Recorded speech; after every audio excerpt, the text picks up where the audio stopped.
Hey guys, Fireblade here, and welcome to another What If crossover. Technically, this is also a What If, so whichever one it falls under, I'll let you guys decide. This is What If Horde Prime was replaced with Frieza. Now, letting you know, this was a thought that came to mind when I watched the actual series. I was like, dude, it's a good thing it's not Frieza or else they'd be fucked. Anyways, let's get started by going before it started. Oh, and before you do, why don't you go ahead and consider clicking that subscribe button? About 90% of my videos are watched by people that are unsubscribed. Go ahead and subscribe, or don't. Why not? It's your call. For this, Hordak is Horde Prime. He is the original. Alright. Horde Prime had worked with the Frieza Force even before Frieza became the leader of it. In fact, he joined that against Empire after Lord Chill. And from the Bardock special, Bardock had fought one of the ancestors of Frieza, Lord Chill. Horde Prime was working under that Force Empire after Lord Chill. This was definitely before he definitely got the whole cloning thing and whatnot. Now that went later down until the next ruler of that. When he was starting to get old, he was working on the healing pod. But because he's the only one that had the high knowledge and what that and high intelligence, he was working on something that went with it, which was the cloning device.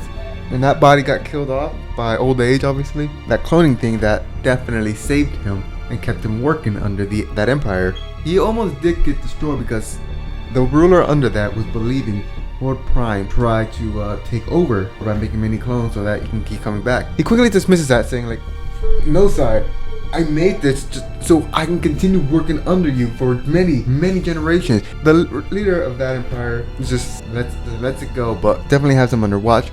Which to get him out from under, he definitely works harder and thus was able to create not only the healing chamber, but as well as a prototype of the regeneration machine that we see in Resurrection F. Anyway, he keeps working on the Empire and even seeing more resistance take over. He was there throughout many of the Frieza race, even through the ruling of King Cole and the passing of it to Frieza. Horde Prime had made himself a big name when it comes to that race, for providing technological advancement, so he was a very good asset to it. Frieza, being the dick that he is, goes to a Prime after he was given control over the entire Cole forces, which is now known as the Frieza Force. Frieza goes to Prime and basically demands something from Horde Prime that is basically impossible, that not even he can do, or that he doesn't have the things to do so with. When Frieza's told this, Frieza does not approve of that. "I heard that you served my ancestor through machines and creating things that are said to be impossible. And yet you can't do this?" Before Horde Prime can say anything, Frieza blasts him, killing him. But of course, through many of the clones that he had, he's still alive. Frieza, knowing this, sends a squad over to destroy that. One of the seniors is like, "Lord Frieza, I don't think this is a good idea." Frieza obviously looks at him and threatens to kill him. "I know what I'm doing. It was a useless fool anyways. His time was coming up. He can only stay useful for so long. Do as I say, or you'll end up just like him." Fear for the light, they immediately agree and go to where cloning chamber is. Horde Prime, knowing that Frieza was going to go to his chamber and destroy this chamber, knows that he is not going to be safe. So he takes what he can, flies off the planet that his cloning chamber is on. Because he mainly spent a lot of time with the Empire, he never really upgraded his own personal ship. So one of his personal ship is an older model, extremely old model, but it's still good enough to get him off the planet and be undetected. He knew that his chamber was destroyed, so he comes up with a new mission in mind. Try to make that device and get back under Frieza's rule. Again, he's been through this empire through many generations, and he's seen each one get crueler than the last. So there is no way he's going to try to get revenge against Frieza. He goes to many planets, tries to get materials and whatnot to make this device for Frieza. But of course, he cannot stay in one area for so long. He even had a run-in with the first ones, and even copied their idea of trying to find a planet with magic that he can use. And after looking over the things that Frieza wanted, it actually makes sense to him. Try to use some of the magic to try and help make this device for Frieza. So he kind of follows them around, because they have more of an idea of which planet has magic or not. And he does his first successful raid on that planet where they were in the original, the best friend squad finds Melong, whatever the frick his name is. Yeah, that was his first semi-successful solo mission. He didn't get the magic, but he kind of got what he could use on that planet. He again follows the first one to another planet called Etheria, and he kind of lays low for a little bit. That is until he can start making the Horde. His original idea was to start making the device there, because from what he heard from the first one, they were making that planet to a weapon anyways. If he can try to tap into that, he can try to get some of that magic for this device for Lord Frieza.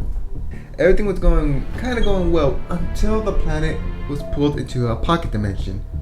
It's called something else, but we all know that it's basically a pocket dimension. With the planet now in its separate dimension and whatnot, he cannot get in contact with Lord Frieza. So he has a new mission: try to get back to Lord Frieza.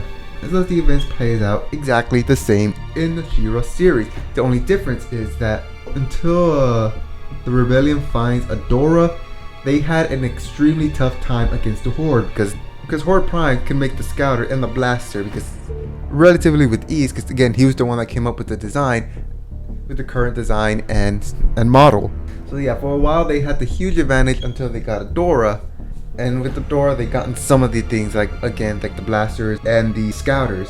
Bo and for a while Entraptor was able to mess with that and come up with something for the rebellion, until Entraptor went with the Horde and made stronger versions of both, as well as robots and all that crap. Everything plays out exactly the same, even when Horde Prime was able to get a message to Frieza. After the planet is once again pulled out of that pocket dimension, it isn't Frieza himself, but one of the Frieza forces comes to that planet. They find Horde Prime. Horde Prime is just again grateful that the Frieza force had received his message.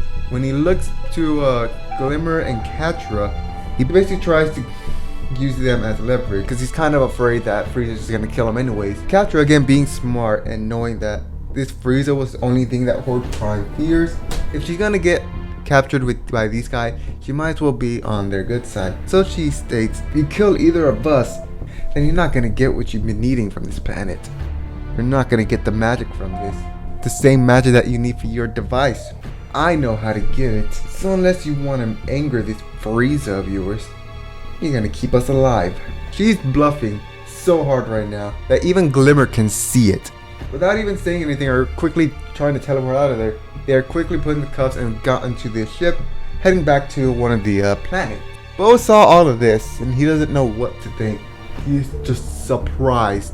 All they are in handcuffs, but Horde Prime is trying to talk them to letting him go, or at least talk to Lord Frieza. The others have their orders by Frieza to just get him, just to bring him to the planet they're going, just so he can talk to them. Glimmer is talking to Catra, asking her why you wanted me to kill you. Catra looks at Glimmer and just says, these are the guys that he's been trying to reach throughout the entire war, and if he's afraid of their boss, I'm pretty sure being killed by him is gonna be a lot worse than just asking you to kill me. That's another thing, like, I never expected you to ask me to kill you. Why? Catra just shakes her head and looks away. Glimmer, knowing that Catra doesn't really want to talk about this anymore, because this is the same thing that Glimmer does when she doesn't want to talk about anything anymore. Throughout the ride, the ones that are on the ship tell Lord Frieza that they have gotten to the planet, and it seems that this planet has a high amount of energy of something. Frieza, taking all this information in, sends some troops over to conquer that planet. Once that group that first arrived on the planet, all three are taken to Lord Frieza. Horde Prime is desperately trying to get to Frieza to accept them back into the Empire, but Frieza isn't taking any of it. Frieza has gotten something better, and that is the Saiyans, or what's left anyway. And that is a much more improvement than the what he originally asked. Horde Prime is shocked by this. It's desperately trying to make Frieza reconsider, but it doesn't work. Frieza just blasts Horde Prime right in the face, killing him. Catra and Glimmer, mainly Glimmer, is completely shocked at what just happened. Hordak was supposedly under Frieza's rule, and yet Frieza just kills him without even a second thought. Frieza looks at them both and is about to blast them as well. That is until Catra once again says that's the same thing that he told the others when they were capturing him. Frieza replies with, I already got what I want. I'm going to get that planet anyway, so what use are you? Before Frieza can even fire that energy, Catra immediately says, real quickly, because that magic can give you immortality. This definitely piques Frieza's interest. He lowers his hands, dissipating the energy. Immortality, you say? Go on. Which is definitely what Catra wanted. Magic can do anything. It can even give you immortality. If you kill us, then you won't be able to get it. I know how to get to it, and this one, you need her to get that magic. Frieza thinks about it for a little bit. Just chuckles. Wow, you certainly are a fast one, aren't you? Zarbon, Dodoria, find a room and lock him into it. I need some time to think about this. To which they both do, and lock him into a room. They are both in the same room together, obviously. Glimmer is looking at Catra like, what the hell are you thinking? There's no way that the magic can give him immortality. And even if it does, why are you trying to give that to him? Catra, who's not looking at Glimmer, replies with, this is how I survive. It's how I survived throughout the Horde, and that's how I'm going to survive here. Glimmer, recognizing that voice, that tone that Catra is speaking in. That is the same tone that Catra has spoken to Glimmer, as well as the best friend squad when they were fighting each other. Glimmer knows what Catra is about to do. After a while, Hui comes in and takes Catra and unlocks the cuffs, saying, Frieza has decided to let you join the Frieza Force. You'll be in charge of that planet as well as getting its magic. Come with me, Catra. Glimmer is looked in shock and tries to go after her, but she's telling Catra, Catra, don't, please, do not do this. Do not do this, Catra. This is your chance to do something good, Catra. Please, do not do this. Think about Adora. The door closes and it's locked. Catra gets her own uniform and is now part of the Frieza Force. And that is where we're going to end up right here. This is part 1. That's all I gotta say. If you like what you hear, then please like, comment, and subscribe. What the fuck am I doing? And anyway, yeah, Fireblade here. And I will see you later, whatever I mean. Bye bye.